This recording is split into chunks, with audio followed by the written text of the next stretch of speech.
Mag-ingat! Ginagamit ng dyablo ang telepono upang unti-unting akayin ng mga tao patungo sa impyerno. Hindi ito upang takutin ka, ito ay totoo. Si Satanas ay nasa tabi lamang natin, tinutukso tayo na tumalikod sa Diyos. Hindi niya kailangan ng mga sandata, kundi isang telepono lamang. Tingnan mo, sa kalsada, sa sasakyan, sa paaralan, sa tindahan, sa bahay, mga lalaki at babae, bata at matanda, lahat ay nakayuko sa kanilang mga telepono, nanonood ng mga palabas, naglalaro ng mga laro, humahabol sa mga programa. Ang telepono ay nakakapit na sa ating mga puso. Nakakalimutan nating magdasal, nakakalimutan nating basahin ang salita ng Diyos, at unti-unti tayong lumalayo sa Kanya.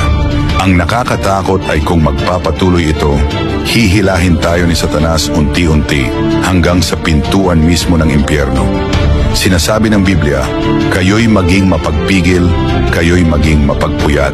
Ang inyong kalaban na diablo, na gaya ng leong umuungal, ay gumagala na humahanap ng masisila niya.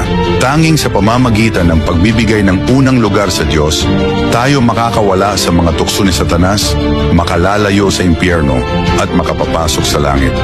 Handa ka bang maglaan ng panahon upang lumapit sa Diyos?